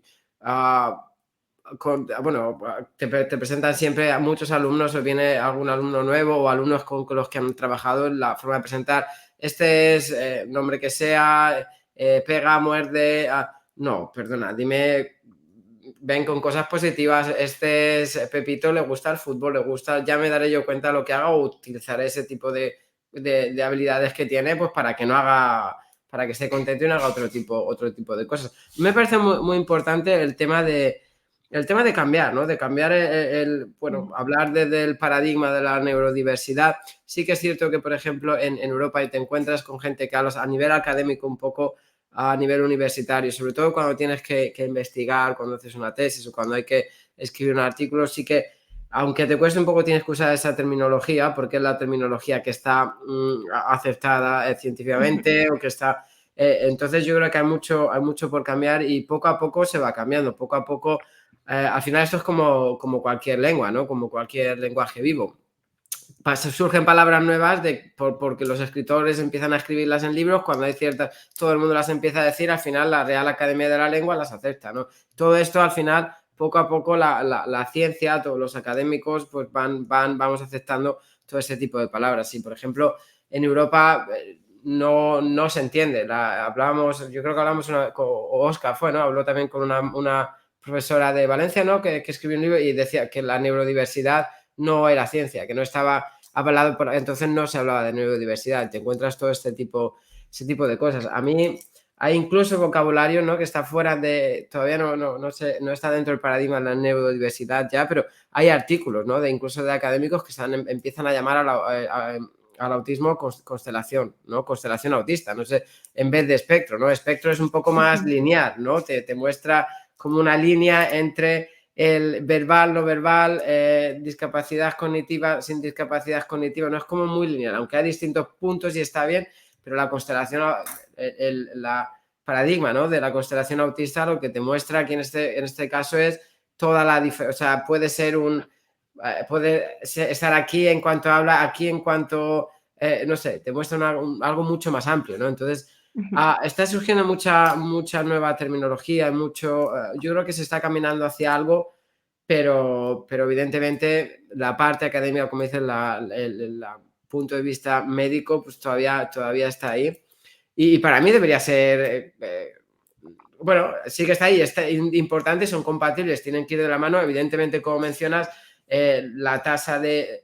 Fíjate que es además una paradoja, porque sí, que con la adolescencia, con la adultez temprana, pues hay mucha más posibilidad de sufrir ansiedad, enfermedades mentales, ansiedad, depresión, incluso la tasa de suicidios en personas con el espectro es elevada, ¿no? Por no hablar, aquí podemos añadir también el abuso de sustancias. El abuso de sustancias en personas con autismo es también muy elevado, ¿no? Todo este tipo de situaciones. Pero claro, ahí eso va más a tratarse con la parte médica, ¿no? Pero ¿qué pasa si miramos todo desde el paradigma de la neurodiversidad? Sería, mira, fijaros, a mí que me encanta esto de hacer estudios y estudiar y investigación y todo eso, sería algo investigar, ¿no? Si aplicamos todo el paradigma de la neurodiversidad en cuanto a connotación, en cuanto a palabras, en cuanto a verbal, lenguaje que usamos, perdonar, que esto me ha pillado en el inglés. ¿Cuánto eso puede ser positivo para una persona, ¿no? Para la autoestima, para la confianza de una persona propia, que luego no tenga impacto negativo para que luego no tenga impacto negativo en su mental health, perdóname. Salud mental. Salud mental. Salud mental. Es un poco tarde aquí y he estado leyendo algo en inglés Entonces es algo súper interesante y estoy totalmente de acuerdo con Ruth y no lo podía haber explicado mejor. Sí, me gustaría dar como un comentario al respecto antes, Oscar, por favor. Claro. Que es importante visualizar que el paradigma de la neurodiversidad no es romantizar el autismo o cualquier neurodivergencia. No estamos como personas que nos gusta el paradigma de la neurodiversidad negando que hay desafíos o que hay dificultades. Lo que queremos es netamente que haya una mirada mucho más equilibrada, donde podamos visualizar no solo, como decía al principio, las alteraciones, los déficits, al contrario, que podamos con el cambio de lenguaje acompañar también el cambio de visualizar, como las personas autistas no tenemos alteraciones de comunicación, no nos falta teoría de la mente. Lo que hay es un choque entre lo más común y cómo nosotros nos manejamos. Entonces, entremos a equilibrar. Quiero dejar eso en claro porque mucha gente dice, no, esto es como un movimiento social, es algo como casi romantizar el autismo, y no, muy por el contrario, el paradigma de la neurodiversidad busca que que nuestros desafíos sean vistos de la manera más justa y no de una manera tan como patologizante, ciertamente. Así que dicho eso, Oscar, tú comentaste que Pues tenías justo, unas perdona, antes preguntas. de que vaya, pues justo leía una chiquilla activista, ¿no? Y tal, en Instagram, ¿no? Que hablaba decía, ¿no? Odio a Simon Baron Cohen, y para mí, Simon Baron Cohen, me he despertado con él, metafóricamente, día sí, día también, durante 4 años de mi tesis. Entonces, todo pues un poco que hablaba, ¿no? Que decía, porque a veces sí que yo creo que también es importante, ¿no? dar información real y fidedigna, y sobre todo tratamos con alumnos o con personas que, bueno, que tendemos a ser un poco más vulnerables en ciertos sentidos. Muchos de nuestros, en ciertos sentidos, pues es una realidad, está ahí. Entonces, sí que decía algo así como que odiaba a Simon Baron Cohen porque decía que las personas autistas no teníamos empatía y bueno, o sea, te habla, me la he contestado hablando y tal, le he explicado, ¿no? Simon Baron Cohen habla de la teoría de empatía sistematización, ¿no? Que no es que no tengamos empatía, lo que habla es que tendemos a buscar sistemas, a buscar patrones, ¿no? Entonces, en esa, la empatía, sí que somos capaces de captar las emociones de otras personas, pero nos cuesta más ponerlas en contexto, ¿no? Todo ese tipo de cosas. Entonces, bueno, era solo por decir eso, ¿no? Y ya te digo, o sea, no, como ha mencionado la empatía, pues, bueno, quería decirlo. Gracias. Sí, sí. A ver, mira, yo sí tengo varias preguntas y las hago. Hay cosas con las que yo, por ejemplo, no estoy tan de acuerdo, y no estoy de acuerdo porque yo tengo una postura necesariamente en contra, sino porque no las he terminado de entender, ¿no? Y creo que es una postura muy diferente a decir, no estoy de acuerdo porque pienso una cosa diferente, no estoy de acuerdo porque todavía no tengo claro que me estás tratando de explicar, ¿no? Porque es un tema realmente complejo y que creo que tiene muchos matices. Y luego en esos matices pueden estar las diferencias de opinión, como dices, incluso entre autores que parecía que estaban en una misma línea, de repente dicen, no, pero ya en este gris yo no estoy de acuerdo contigo, yo creo que aquí le falta tantito negro, ¿no? Yo, por ejemplo, el tema de la discapacidad, ¿no? Yo tengo una teoría, que es mi teoría personal, y la he compartido aquí con Abraham varias veces, de que hoy le decimos autismo a muchas cosas, como que es este aspecto de la ciencia en la cual vamos de lo general a lo particular, ¿no? Y ahorita hoy en día le decimos autismo a algo que después, no sé, en X número de años, van a ser 3 o 4, 5, 6 cosas diferentes. Porque es tan grande el espectro que es muy difícil entenderlo desde pues es autista, tiene estos retos o tiene estas cosas o así, ¿no? Porque yo platicaba con él, por ejemplo, yo entiendo que para Abraham, por ejemplo, tal vez no sea una discapacidad tan presente, o para ti no sea una discapacidad tan presente. Pero, por ejemplo, el caso de mi hijo es que él es no verbal hasta el momento, ha ido avanzando, pero es no verbal ahorita. Es muy difícil entender que eso no es una discapacidad, ¿no? Puede adquirir una forma de comunicación aumentativa, sí, trabaja con PECs, pero también alguien que tiene no tiene movilidad en las piernas, pues usa una silla de ruedas y eso le ayuda a moverse. Pero eso no deja de ser una discapacidad. Usa un recurso para cubrir esa discapacidad que tiene, pero tiene implicaciones, ¿no? Entonces, ahí, por ejemplo, me parece, incluso a nivel de legislación, me parece, por decirlo de una forma, ventajoso que sea reconocido como una discapacidad para los apoyos, para los accesos, para las legislaciones. Entonces, ¿por qué no ver el autismo como una discapacidad cuando hay mucha gente que sí realmente tiene retos suficientes como para justificarlo como una discapacidad? Sí, eso tiene que ver en verdad, más allá del paradigma de la neurodiversidad realmente, tiene que ver con cuál es el enfoque de discapacidad que se utilice, cuál es el punto de visualización. Uh-huh. El modelo social de discapacidad plantea que la discapacidad no está en la persona, está en el ambiente. Entonces, la misma persona en silla de ruedas, la silla de ruedas viene a ser como ocupar lentes, ¿ya? Claro. Entonces, si el ambiente en general tuviera las rampas, si los buses tuvieran los accesos, si todos los lugares contaran con ascensores, si los baños tuvieran las alturas, en fin, si todo el mundo estuviera realmente adaptado, ¿verdad? Esa discapacidad no es. Porque la persona no camine significa que se moviliza de otra manera, entonces deja de ser discapacidad. No sé si me doy a entender. Sí. Entonces, desde el modelo social de la discapacidad se entiende que la discapacidad en verdad es más ambiental, más que estar en la persona. Ya no es la persona la discapacitada. Y por eso se habla de situación de discapacidad. En el caso del autismo es similar. En este caso, cuando yo daba el ejemplo antes, en Chile al menos, la mayoría de niños y niñas autistas, los padres desean y buscan el postular a la credencial de discapacidad porque al menos desde lo legislativo no es inmediato, no es como que se asume es autista, se le da entonces una credencial de discapacidad. Es más, el síndrome de Down, uno puede decir, sí, esa persona sí o sí presenta algún grado Es de visual. discapacidad intelectual y aún así se le pide a los padres que acrediten que hay discapacidad. Entonces, hay uno dice, pero si es, yo puedo ver que la persona tiene síndrome de Down, debería ser algo más automático. Entonces ahí entran como estas cosas que uno dice, esto es raro, ¿no? Eh, Está el modelo que tiene que ver como el modelo clínico de discapacidad, que es la persona la discapacitada, entonces la persona tiene que buscar la forma de adaptarse al medio, ¿ya? Entonces, como te das cuenta, en verdad tiene que ver desde la perspectiva donde tú te posiciones, el entendimiento de qué es o no discapacidad. En ese sentido, muchas personas autistas adultas con la identificación más tardía decían así como, esto me doy cuenta que sí me es discapacitante o necesito en verdad acceder a los beneficios que ofrece la credencial de discapacidad en este sentido.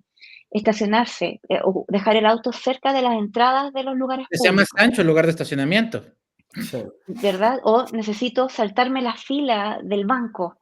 Entonces claro. muestro mi credencial de discapacidad porque no tolero el tiempo de estar en la fila, la gente, lo sensorial, los ruidos, Sí. lo que sea el perfil de la persona autista, mientras que otras personas autistas tal vez toleran eso o no es tema, porque cada perfil, lo mismo que decía Abraham, hay una constelación y lo que decías tú es tan distinto en cada persona que de repente es difícil de atajar para el que no está metido en el mundo del autismo, tal vez como estamos nosotros, que al menos para mí es como, eso es autismo, yo lo entiendo muy ya, para mí es muy claro, pero entiendo que para el resto no.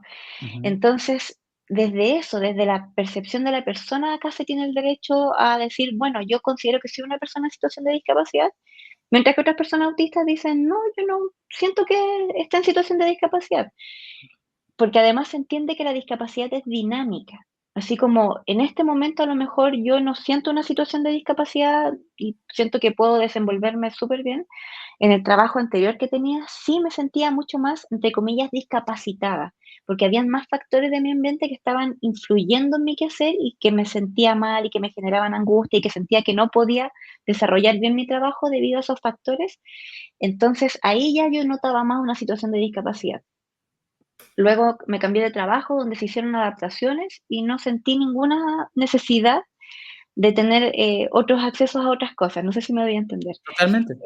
Entonces, eso es más bien un tema desde donde te posicionas para entender la discapacidad y Ujú. cómo los vas y como infundiendo en tu día a día para poder decir, bueno, esto es o no es discapacidad. Hay modelos que dicen que efectivamente el autismo es discapacidad y otras personas que consideran que el autismo no es discapacidad, pero que sí puede generarse una situación de discapacidad por ser autista, que es distinto que decir que el autismo es discapacidad. Así Con lo que eso cual, es lo que te puedo responder sobre eso. Sí, yo creo que el tema, lo que has dicho, la palabra clave que has tocado ahí es el dinamismo, ¿no? El dinamismo de la discapacidad. O sea, vuelvo al ejemplo que he contado antes, ¿no? Por poner un ejemplo claro, ¿no? Para que lo entienda todo el mundo, bajando ahí un poco a lo que contaba antes, ¿no? De la piscina, ¿no? Yo puedo trabajar, doy clase en el universitario, trabajo en otra piscina también colaborando, pero en ese momento necesitaba, o sea, no puedo lidiar. A mí yo no, Ujú. no considero que tenga una discapacidad, el autismo no me discapacita, ¿no? Para trabajar o para hacer ciertas cosas, pero sensorialmente no puedo, me genera estrés, me generaba en ese momento, si yo dependiera de trabajar en esa piscina o de hacer solamente ese trabajo, yo estaría discapacitado, o sea, tendría una discapacidad. Ahora, creo que la gente conecta mucho la palabra discapacidad con no poder trabajar o sea, hay cosas que es un poco el autismo per se, el autismo en sí no discapacita, o sea, no es una discapacidad, claro, lo que puede llegar a ser una discapacidad, la ansiedad, la depresión, todo este tipo de comorbilidades, ¿no? Que se pueden desarrollar o en ciertos casos yo siempre digo, sabéis que no me gustaba hablar de grado, ¿no? Pero ciertos pues algunas personas o algunas personas autistas que no sean verbales, no sean capaces de comunicarse, o que tengan otro tipo de dificultades sensoriales, o como decimos muchas veces, casos que no pueden ir al baño. Evidentemente ahí podemos hablar de una discapacidad.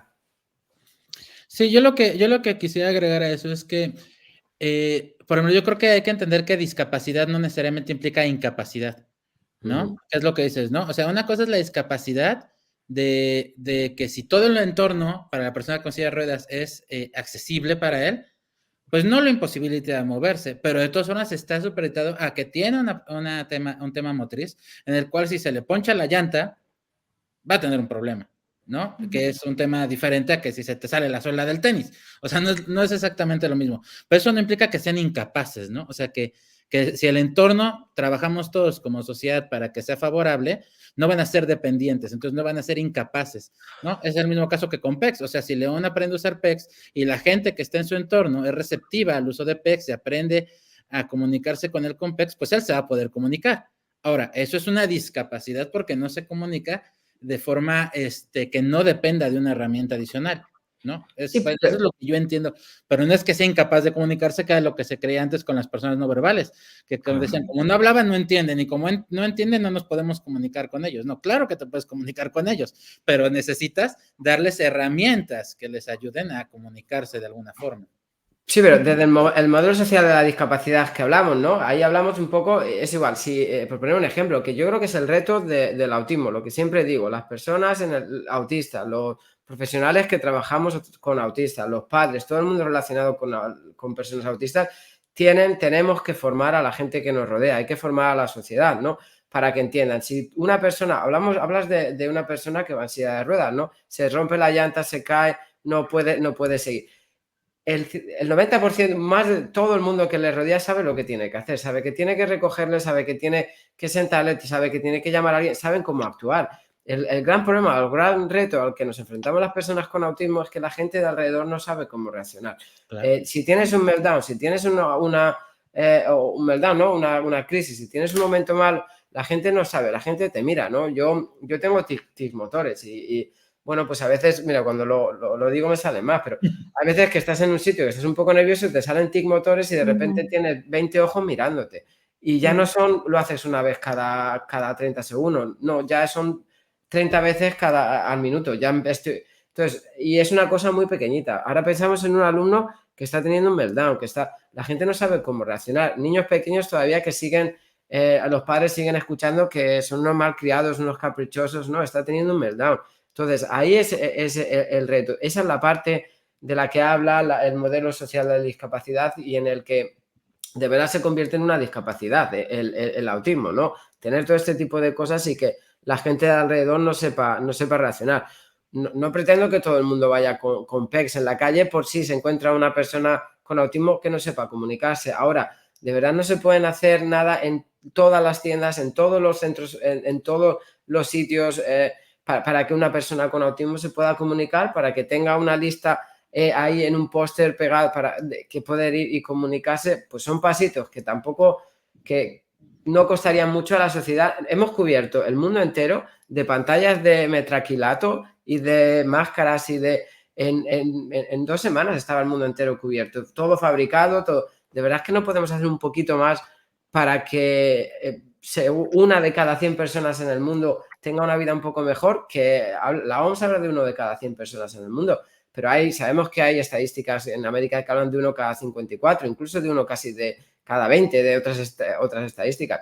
De verdad es que no podemos hacer algo más para que el autismo sea un poco menos discapacitante para muchas personas. Ahí es un poco lo que hablaba Ruth del modelo social de la discapacidad, ¿no? El problema es el entorno. Si todo el mundo supiera comunicarse un poco, si todo el mundo supiera que en algún momento la música, el sonido puede molestar o puede y te contaba el caso un poco, lo puedo contar así un poco rápido, el caso que tuve en el autocar, volviendo de París. Yo volvía de París en autocar y llegamos al ferry y el autocar se paró, teníamos que esperar 1 hora y media y el conductor dijo que no podíamos ir al restaurante. Entonces, claro, yo tenía a los niños delante con la consola, una mujer masticando como a la mía. Para mí estaba teniendo un meltdown, ¿no? Sensorial. le pedí al conductor que me dejase salir del autobús, no me dejaba, bueno, me puse a salir, al final salí, bueno, acortando. De verdad es que no puede ir un autobús siempre con unos visuales, con unos ear defenders, con ese tipo de ayudas para una persona en el espectro en caso de que pase algo así. Yo creo que es un paso súper importante y por algo que tenemos que pelear mucho. Claro. Oye, Ruth, regresando a la parte de el paradigma de la neurodiversidad y pensándolo hacia términos de la aplicación terapéutica. O sea, ¿eso cómo implica? O sea, ¿cómo cambia el acercamiento de la aplicación terapéutica en el caso de la terapia ocupacional, tomando estas consideraciones del paradigma de la neurodiversidad? Sí, yo creo que comentaron previamente, bueno, Abraham comentó, por ejemplo, la motivación, los intereses de la persona son validados y se toman como una fuente, digamos, para poder hacer otras cosas, para poder, un punto de inicio, digo, para explorar más. No se busca que la persona encaje o como estas terapias, por ejemplo, la terapia ABA, que genera mucho, ¿verdad? Controversia, claro. Controversia, sí. Bien, que se le pide a la persona en el fondo es más conductista, donde la persona en el fondo tiene que modular su forma de ser para entonces adecuarse a lo que se espera en el mundo. Desde el paradigma de la neurodiversidad, del momento que estamos diciendo, bueno, hay una variabilidad que hay que validar, validemos también cómo es la persona autista. Entonces, en verdad, entreguémosles herramientas para que su forma de ser se desarrolle de tal manera que pueda vincularse apropiadamente con el mundo y que el mundo se pueda vincular apropiadamente con ella y establecer límites también, porque eso es lo otro, saber que no en todos los lugares vamos a caer bien eventualmente, como cualquier ser humano. Y eso yo creo que es uno de los valores más importantes, que ser autista es ser cualquier ser humano, no somos aliens, no vivimos en nuestro propio mundo. Entonces, creo que es súper importante desde el entendimiento del paradigma de la neurodiversidad, el cómo se toma de punto de partida las fortalezas, las competencias de la persona, junto con lo que le ha sido desafiante para desarrollar un camino de acompañamiento terapéutico, donde no es como, bien, mira, para ir a un trabajo, para presentarte una entrevista de trabajo, tú te tienes que vestir de esta manera, tú tienes que decir esto, pon cara de sonrisa, no vayas a decir esto, como casi una pauta, ¿verdad? Donde después la persona, si le sacan de esa pauta, es como, ¿qué respondo? ¿Qué hago si no? Tú no puedes pautear la vida social, tú no puedes enseñar a las personas cuando dicen, enseñemos habilidades sociales neurotípicas, pero es que ni siquiera las personas neurotípicas saben comunicarse asertivamente, porque les vamos a enseñar a las personas autistas. Bueno, estaría bueno enseñarnos a todos, pero sí. Entonces, en verdad es tomar como base a la persona, es mirar a la persona. El paradigma de la neurodiversidad nos invita, es tal vez más trabajo en evaluación, en más trabajo, en más tiempo, en observar, en mirar a la persona para conocerla y que esa persona también se conozca y se reconozca para entonces generar objetivos de trabajo, para entonces objetivos de trabajo que también la persona esté de acuerdo, en vez de la mirada más clásica que es como, bueno, le aplico un instrumento de evaluación a la persona, me dieron estos resultados y ante estos resultados se hace esto, casi como una receta, ¿no? Como, no habla, entonces tengo que enseñar esto. A la persona le molestan las texturas, entonces tengo que hacer esto. Sí, es una Más postura allá mucho más humanista, centrada en el paciente, centrada en el estudiante, salir un poco que conlleva salir un poco de tu papel como profesor y adultocentrista, ¿no? Y todo esto, y centrarte en de verdad lo que el alumno o el paciente quiere hacer, ¿no? Y sobre todo, lo voy a mencionar también, ¿no? El tiempo, es importante darle tiempo, ¿no? Dar tiempo al alumno y dar tiempo, no correr, hay que aprender a hablar o tienes que aprender a comunicarte ya mismo, ¿no? Es súper importante. Hay algo que me ha encantado que he leído estos días, ¿no? Solo viene al cuento esto, además a mí me gustan mucho las palabras así, frases y en maorí he visto que autismo se dice, va un poco en conexión con esto, se dice takiwatanga, ¿no? Bueno, no sé cómo se pronuncia, pero significa a su propio ritmo y Sí. a su propio ritmo y espacio, ¿no? Y es un poco lo importante, ¿no? Darle... no estamos en nuestro mundo, ¿no? Lo digo por eso, ¿no? Como decías que has dicho, ¿no? Que no estamos en nuestro mundo. No, necesitamos nuestro propio ritmo, nuestro propio espacio para ciertas cosas. Y que Yo no es te quería preguntar. necesariamente... No, sí, adelante, Oscar, por favor. adelante, por favor. Sí, no, solo quería decir que también tenemos que reentender cosas, porque cuando decimos a nuestro propio ritmo, no significa que sea un ritmo más lento o un ritmo más acelerado. Yo creo Muchas que lo veces es más importante rápido, es ¿eh? entender, Nuestra cabeza va a 1000 muchas veces. O sea, es sí, o sea, más. lo importante creo que es entender que nuestro ritmo o el ritmo de las personas autistas o neurodivergentes, cuando hablamos de otras, tal vez como el déficit atencional, por ejemplo, es que a veces el autismo y el déficit atencional son como, van casi aliados, se aman un poco. Entonces, a veces es difícil separar esas dos neurodivergencias, pero en fin, es súper importante entender que es distinto a lo que conocemos. Y que tal vez hay un parámetro diferente para esto, que no se puede medir en términos de rapidez, de velocidad. Es un ritmo diferente a lo que está más establecido, a lo más cotidiano. Creo que eso es un valor súper importante del paradigma de la neurodiversidad, entender la variabilidad, que lo que conocemos aquí tal vez no es lo mismo. Lo más estereotipado, ¿verdad? O lo que más se conoce, esos como cosas como de molde, acá tenemos que ir despejándolas. Yo creo que eso es una de las cosas más valiosas a entender de la mirada del paradigma de la neurodiversidad para el entendimiento del autismo, que estos ritmos son diferentes, ni más lentos ni más rápidos, a veces sí, a veces no, es diferente. Y no por eso peor o mejor, solo distinto.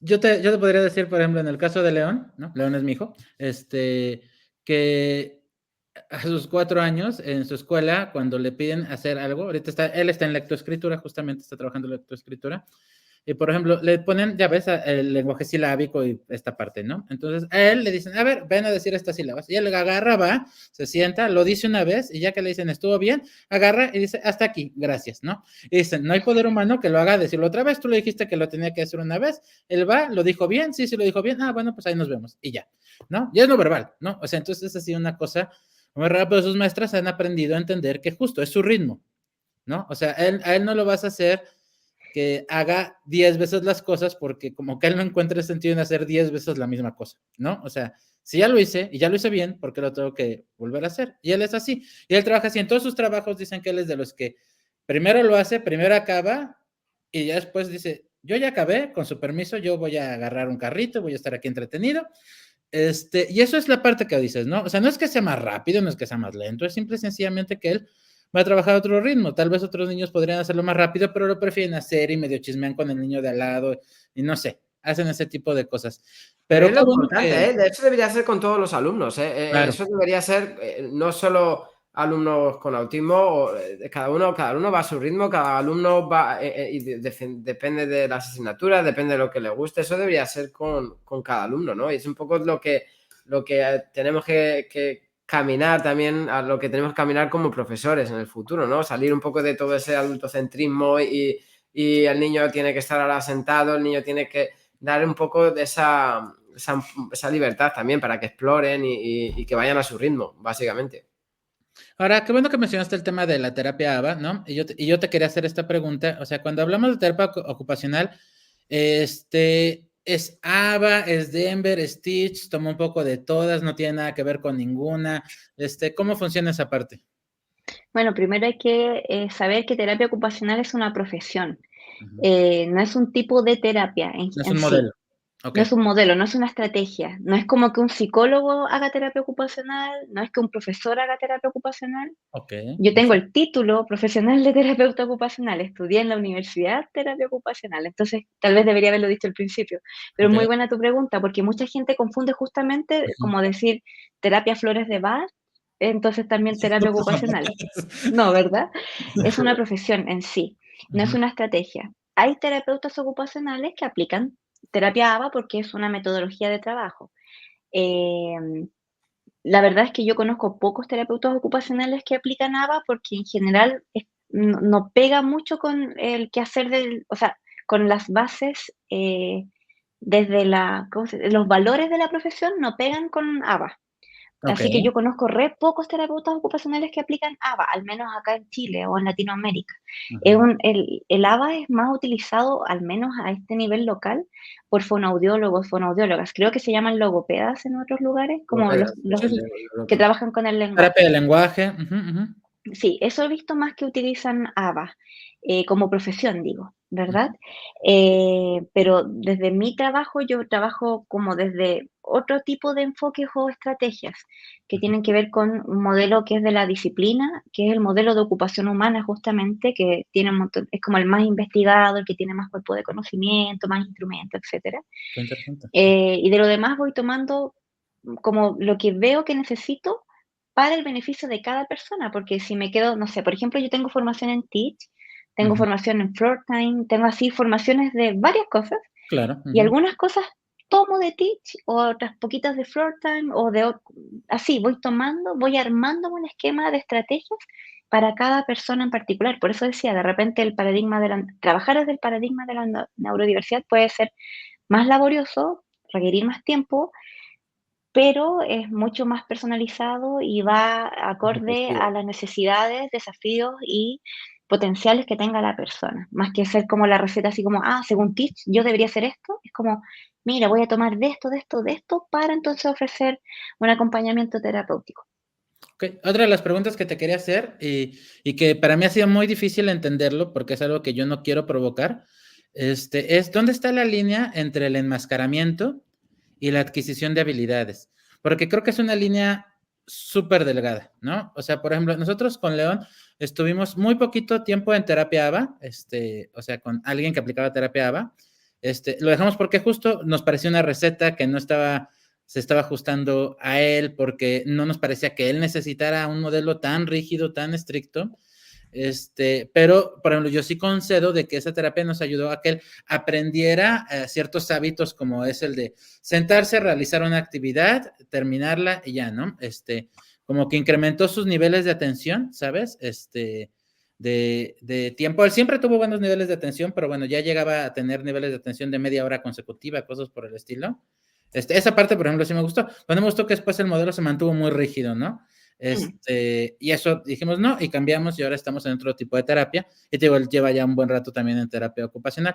Pero, o sea, cuando hablamos de enmascaramiento y hablamos en adquisición de habilidades, por ejemplo, habría personas que dirían que esta habilidad que adquirió, de soportar periodos hasta de 30 minutos trabajando, ¿no? Podría no ser una adquisición de habilidades, sino podría ser un enmascaramiento. ¿Dónde está esa línea? ¿Dónde ves tú esa línea? Tú, sobre todo con esta parte de terapia ocupacional que veo que tiene que ver mucho con la integración de la vida cotidiana. Sí, primero hay que ver que no pasa a llevar en sí como las competencias y habilidades de la persona. Yo creo que un ejemplo súper claro acá es el tema del contacto visual. Ok. Si Uh-huh. la terapia obliga a la persona a hacer contacto visual y decirles que tú tienes que mirar a los ojos porque las personas que miran a los ojos son más confiables, porque la persona que no mira a los ojos es mentirosa, porque ahí Uf, estamos uf. atropellando en verdad a la persona. Sí, sí, Le totalmente. estamos dando una percepción de sí misma como a mí me cuesta mirar a los ojos, porque incluso puede ser algo doloroso desde lo sensorial o puede ser algo que me genera, tal vez no es sensorial, pero me abruma mucho hacer contacto visual con las personas, o tal vez mi contacto visual es muy esporádico y con eso yo estoy bien. Claro. Pero si la terapia me está diciendo, no, lo siento, aunque tú tengas esa percepción, tenés que mirar a los ojos, tienes que hacerlo. Uh-huh. Yo creo que ahí es súper claro que me están llevando a enmascarar y a decirme, a anularme, Ok. a decirme que lo que yo estoy haciendo o mi vivencia no es válida, ¿verdad? O le estoy enseñando a los papás que esto es lo correcto, este es el único correcto, el único camino para. Eso te está diciendo como, pero yo no estoy de acuerdo que mi hijo tenga que hacer contacto visual para, entonces, no sé, cuando llega a un lugar, entiendo que salude, Uh-huh. pero que tenga que hacer contacto visual. Toda Y la además, ¿cómo va a ser conversación, ese sí. saludo? Tiene que ser el saludo que todos conocen, tiene que llegar y darle un beso en la cara a la persona. Eso es como adultocentrista, como decía Abraham. Es como, bueno, y si le enseñamos, sí, es bueno saludar cuando se llega a un lugar, para dar por entendido que llegué además, pero tal vez el saludo no tiene por qué ser de la mano, con un beso en la cara, porque para muchas personas el tema táctil también es tema, O sea, ¿no? igual y si lo acepta está bien, pero si no, pues no lo obligues, ¿no? Eso, en el fondo es O como, dale alternativas también, ¿no? Dale eso es dar alternativas. Al final no se alternativas. trata de ir en contra, siempre digo, no es ir en contra de un comportamiento, no ir en contra, es en darle alternativas, ¿no? Redireccionar ese comportamiento, o ayudarle, ¿no? A lo mejor no puede llegar a dar 2 besos en la cara, pero puede llegar a dar la mano, ¿no? Es que también está considerado en ciertas Luego hablamos también esto del paradigma cultural del autismo, ¿no? También, bueno, es otro tema para otro podcast, ¿no? Cómo en distintas culturas el autismo incluso se diagnostica antes, es más fácil identificarlo o más difícil por cómo es la cultura, ¿no? Muchas culturas se dan la mano, entonces, aunque estés acostumbrado en tu cultura a darte 2 besos, a lo mejor le puedes dar esa alternativa para que todavía salude y pueda aceptar la mano, ¿no? Se trata un poco de darle todas esas alternativas. Exacto. Claro. Nosotros, por ejemplo, les voy a contar una anécdota, hemos ido varias veces al cine, ¿no? Con León y con Gala, y por ejemplo, nosotros lo que hacemos es que vamos en un horario donde no hay tanta gente, o casi no hay gente, y agarramos la fila que tiene un pasillo amplio enfrente, ¿no? Entonces, por ejemplo, una de las regulaciones que hace León cuando está muy emocionado, lo que sea, es que salta, ¿no? Tiene que pararse y saltar un poco, entonces, pues se para y salta, ¿no? Y lo dejamos. Yo creo que eso es, por ejemplo, que lo vamos adaptando. Y nunca lo hemos corregido así, no, quédate sentado ni nada, pero simple y sencillamente. La última vez que lo llevamos al cine ya aguantó toda la película sentado. Tal vez la película ayudó, que no fue una película tan emocionante, sino fue como bastante tono medio toda la película. Pero al fin y al cabo son como cosas que se van adquiriendo. Pero por ejemplo, lo que tú me dices es, si yo lo llevo al cine y le digo, siéntate, y se para y quiere tener un streaming de regulación, le digo, no, tú te tienes que quedar sentado porque estás en el cine y no sé qué tanto. O sea, ahí es donde ya estás provocando el enmascaramiento. Exacto. Muy buen ejemplo. Oye, Sí. pero por ejemplo, cuando hablamos de la escuela, perdón amigo, cuando hablamos de la escuela, ¿no? O sea, por ejemplo, acá en una escuela pública, te estoy hablando del caso de México porque no conozco el de ustedes, pero por ejemplo, una escuela pública es súper rígida, ¿no? O sea, las escuelas aquí pues, están muy lejos de cualquier modelo Montessori, cosa que se le parezca, ¿no? Entonces, niños de primaria tienen que llegar y aventarse, no sé, 3, 4 horas sentados, cosas por el estilo. Ahí como machas, ¿no? Porque, o sea, no todos los padres tienen la posibilidad de mandar a sus hijos a una escuela privada Montessori donde les van a dar la oportunidad de ser más libres y entonces tienen que decirle a su hijo o tienen que ir con maestra sombra y la maestra sombra pues va a tener que lograr que el niño esté sentado. O sea, yo sé que suena que estamos en la época de piedra, pero tal vez estamos un poco en la época de Yo he piedra. dicho alguna vez que para mí el problema de todo eso también es el tener que estar sentado. O sea, el cerebro de un niño de 3, 4 años, 5 años no está preparado para estar sentado 8 horas en una mesa. No lo está ni el de un adulto casi que tiene que trabajar y necesita moverte y tal, pero a esas edades ese es un poco, lo que pasa es que sí que pasa eso, falta de recursos y todavía pasa en todos los países, incluso en Reino 10 Unido. años en México así es, amigo. 10 años en México. Bueno, en Reino Unido, el otro día me quedaba alucinado, un amigo que hacía tiempo que no veía, que su chica tiene 12 años, 13, y ahora llevan ordenador al colegio, ¿no? Está genial porque lo hacen todo por ordenador, aunque el profesor ahí le manda en la pantalla, pero le manda los deberes. Pero ahora en vez de tener 20 alumnos en clase, tienen más de 30, o sea, y están todos en una silla sentados todo el día, o sea, pasa en todos los países y yo creo que es el mayor problema.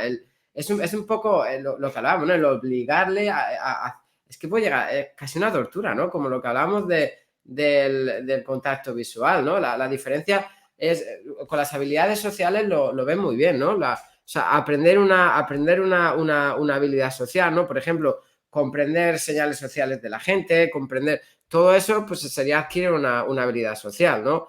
El tener que cooperar con esas habilidades sociales, no estando cómodo con todo eso, típicas gracias que no te hacen gracia y experiencia propia. O sea, yo he aprendido, sobre todo adolescente, a soltar ciertas bromas en cientos, pero no era lo mismo, las que soltaba en un sitio, en otro, bromas pues, para estar ahí. Toda esa parte es el enmascaramiento, ¿no? Cosas que no te hacen gracia o con las que no estás de acuerdo, las que no toda esa parte es un poco más de enmascaramiento. Eso son cosas más normales, pero bueno, lo que hablamos luego como contacto visual y todo ese tipo de cosas, o dar besos y todo eso, eso puede llegar a ser hasta sentirse hasta como una tortura, ¿no? De verdad es que se siente, te da ansiedad o cosas así.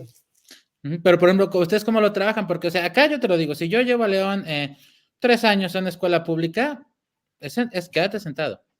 Es quédate sentado. O sea, no Sí. es si puedes, no es si quieres, no es, ¿sabes?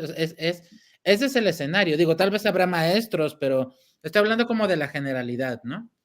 Sí, o sea, acá la mayoría de los profesores yo diría que también tienen dificultades aún para flexibilizar. Se nos dice que los autistas son muy flexibles, pero yo creo que cuando tú llevas muchos años haciendo un estilo de trabajo, por supuesto que la rigidez es parte ya de lo cotidiano también. Cuesta cambiar, porque los cambios en general, hacer cambios para cualquier persona es un gasto de energía adicional. Y cuando eres profesor probablemente no quieres gastar más energía porque docentes en todo el mundo, yo creo, muy pocos países, como los más desarrollados eventualmente, los y las docentes tienen buenas pagas, buenos estándares de salud mental, bienestar, ¿verdad? Clases ideales con 15 estudiantes personalizadas, eso es lo mínimo. Entonces también hay que ponerse en el lugar de los y las profesoras, ¿cierto? Y en eso yo creo que al hacer la empatía con profesores y profesoras, el diálogo es súper importante, donde acoges el relato del o la profesora y le vas explicando y vas contrastando en el fondo. Por supuesto, no siempre se logra, pero la idea es poder entregarle herramientas a este profesor o a esta profesora para manejar las situaciones, porque muchas veces la reticencia es por la ansiedad de no saber qué hacer. Ujú. En cambio, si tú le enseñas o le muestras a un profesor las alternativas de qué hacer en caso de que un estudiante presente un meltdown o que si se pone a aletear, es decir, es que me distrae el resto de niños. Y es falso, los otros niños están cada uno en su onda haciendo Sí, lo que sí, sí. quieren. Al revés, como que ven al otro niño así como, mira lo que está haciendo. Los niños van a aprender prejuicios cuando los adultos se los enseñan. Si yo le enseño a un niño que haya otro niño haciendo así es raro, ese niño va a repetir que es raro. Claro. Si le enseño a decir no, porque él está emocionado, hace eso, el niño no se lo va a cuestionar. Es él o la profesora, en este caso, en verdad, él o la adulta, el que dice, no, deja de hacer eso porque te van a ver raro, no, porque distrae al resto, no, porque el El primero prejuicio que está lo en vio la raro otra es tú. persona, ¿verdad? Si yo le enseño al profesor que con eso vamos a prevenir los gritos o las desregulaciones o que él o la estudiante salga arrancando de la sala y que con eso tenga que salir persiguiéndolo.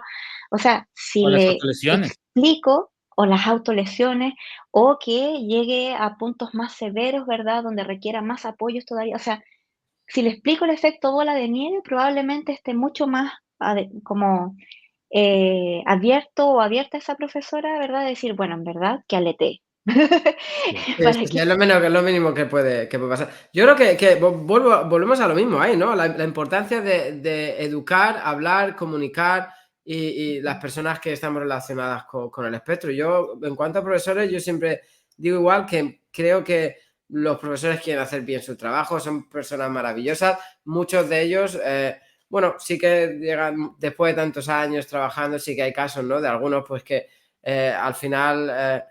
pues no quieren, pero la mayoría es falta de formación, falta de entender ujú, formación, falta de recursos también. No es lo mismo lidiar con 8 estudiantes, con 6 asistentes de profesor, como podemos llegar a tener en Londres, 6 personas, colegios de necesidades educativas especiales, a lidiar con 25 alumnos y tener uno que sea autista dentro de la clase. Evidentemente es más difícil, ¿no? Si a eso le sumas la falta de formación, pues se hace muy difícil. Ya si encima le suma la falta de ganas del profesor de aprender, ya se hace imposible. Pero bueno, yo creo que es importante que formemos y que hablemos, ¿no? No tener vergüenza ni nada. Oye, mi hijo o mi alumno es autista, hace esto y ya está, ¿no? Además, luego te encuentras alumnos, los alumnos es como dicen, ¿no? Forman prejuicios cuando los alumnos lo hacemos, ¿no? Luego, si no, son súper empáticos y súper ayudan a todos los alumnos y no hay problema. Oye, Ruth, por favor, cuéntanos un poquito sobre tus canales de comunicación, si das terapia en línea, si das asesoría a escuelas o instituciones. Cuéntanos un poquito de tu parte laboral, un poquito del comercial. Vale, gracias entonces por el espacio. Bueno, yo estoy muy activa en redes sociales, especialmente a través de Instagram. Ujú, Mi Instagram es @ruthlopez.to, como de terapia ocupacional, ¿verdad? ok. Por ahí me considero divulgadora respecto a autismo. Hablo harto como de tips o de información para ir entendiendo, comprendiendo más las características de ser autista. Em, Así que me manejo más entregando información por ese lado. Desde lo que trabajo actualmente, no estoy haciendo evaluaciones ni dando acompañamiento terapéutico porque estoy priorizando el cuidado de mi hija. Pero sí estoy haciendo asesorías, o voy a empezar a hacer asesorías prontamente, para instituciones, ya sea de educación, para lugares de trabajo, para empresas que quieran saber más sobre autismo o instituciones incluso que quieran saber lo que decía Abraham hace un rato, cómo actuar frente a una persona autista que tenga tal vez un meltdown, un shutdown o simplemente que requiera que le den la información de manera visual, porque también estamos acostumbrados, lo que decía, a mirar como la situación más extrema, la más terrible. Y si la prevenimos. Entonces, Bien. también la idea es poder entregar asesorías de cómo prevenir los meltdowns, los shutdowns, el burnout Y y todas las trabajar de forma desregulaciones proactiva habidas por haber. siempre. Así que a través de mi propio Instagram también las personas me pueden contactar y ahí entregarles la información que requieran al respecto. Perfecto, perfecto. Pues mira, ya llevamos 1 hora 40 minutos y yo sé lo que son las horas de sueño para las mamás de los bebés. La verdad, entonces no quiero abusar mucho de tu tiempo. ¿Hay algún tema más que quieras tocar? Algo que digas, la verdad, yo no quiero irme sin compartirles esto, o crees que hemos cubierto mayormente todo? No, creo que hemos cubierto mayormente todo y las cosas como en paralelo que hayan salido tal vez sean para otra instancia de conversación. Nada más agradecerles por la oportunidad de conversar, por la apertura que han tenido y me encantó en verdad el contar en este espacio con la conversación que se generó. Estoy súper contenta en verdad, así que muy, muy agradecida. Sobra Muchas decir que quede gracias la también. puerta más que abierta para ti y para que vengas y nos acompañes. A nosotros también nos encantó la conversación. Y Abraham te quiere hacer una pregunta en particular, algo nuevo que vamos a empezar a hacer en nuestros podcasts con nuestros Sí, invitados. bueno, sobre todo también para nuestros chicos, como bueno, el proyecto One Smile to Change the World, pues tenemos alumnos de pues, prácticamente bueno, los 5 continentes, muchos jovencitos y más mayores y todo. Y bueno, surge de, como te he comentado antes, ¿no? Es una sonrisa para cambiar el mundo, porque es importante, ¿no? Estar con los pacientes o alumnos siempre con una sonrisa y el poder de una sonrisa, ¿no? También, y para mí siempre ha sido una, una, una emoción, una expresión facial que siempre he entendido mucho, ¿no? Y me ha hecho sentir muy bien. Entonces me gustaría, si no te importa, preguntarte, pues, ¿qué es para ti o qué supone para ti una sonrisa? ¿O qué te implica una sonrisa? ¿O cuál es una sonrisa especial para ti? Yo creo que la sonrisa tiene un valor súper importante, especialmente cuando pensamos en ser autistas, porque es una forma de expresión que no a todas las personas autistas se les da, pero y si viene, hay que tomarla con todo lo que implica. Y cuando como autistas recibimos una sonrisa, también es una forma de acogida. Nos podemos sentir acogidos. Tal vez no vamos a responder con la sonrisa social, ¿verdad? Este concepto tan Sí. clínico como estuvimos hablando tal vez. Pero de verdad que es importante el que se nos acoja, porque vamos a saber interpretar lo que es una sonrisa. Y no importa si tal vez nuestra sonrisa de vuelta sea enmascarada o no, es la forma que tenemos de expresar tal vez un agrado, que lo vamos a ir mediando en el camino, etcétera, puede pasar. Lo importante es el valor de la sonrisa como este gesto de bienvenida, como este gesto de estoy contigo, como este gesto de tengo una simpatía contigo, por lo que me parece que es súper importante el sonreír. Sonreír no solo también para este gesto como de entrada, también la sonrisa como respuesta a estoy contento, estoy feliz. Yo creo que el único momento en donde la sonrisa debe ser como, analicemos esto, es cuando a la persona le tienen que sacar una foto y le dicen sonríe y Sí. sale un gesto que no es muy, muy natural. Ahí se vuelve enmascaramiento, ¿no? Ahí se vuelve el enmascaramiento, ¿verdad? Así que me parece que es súper importante las sonrisas por estos valores que he entregado. Y si una persona autista no sonríe, por favor no la obliguen, pero entiendan que la persona autista sí valora la sonrisa del otro en vez de una cara de juicio. Uf, totalmente. Muchísimas, Nada más cierto, muchísimas la verdad. gracias. Pues listo, amigos, muchas gracias por acompañarnos. Esta ha sido una conversación, la verdad que nos deja mucho, hemos aprendido mucho. Yo creo que ahora ya sabemos qué es la terapia ocupacional. Yo reconozco que, la verdad, no lo sabía, ¿eh? Ahora que me lo has aclarado, tenía nociones, pero no lo tenía tan definido. Ruth, muchísimas gracias por acompañarnos. Muchísimas Gracias a gracias. ustedes, sí. Y felicitaciones por lo que están haciendo. Me parece increíble el espacio que están generando y las cosas que están haciendo también de manera detrás de cámaras. Bueno, Muchísimas invitada gracias. siempre estamos en contacto porque estamos organizando cosas muy chulas. Así que si te parece, te voy contando por Instagram bueno, si necesitas ayuda por nuestra parte también, vamos a desarrollar muchas cosas con nuestros alumnos de manera en línea. O sea, queremos ayudar a proyectos a hacer todo lo que podamos sin conseguir prácticas, aunque sea en línea, pues, para hacer trabajillos. Y sí que estamos en contacto, lo que necesites, encantado de poder ayudar. Vale, quedo muy motivada entonces. Genial. Amigos, Gracias. Hasta luego.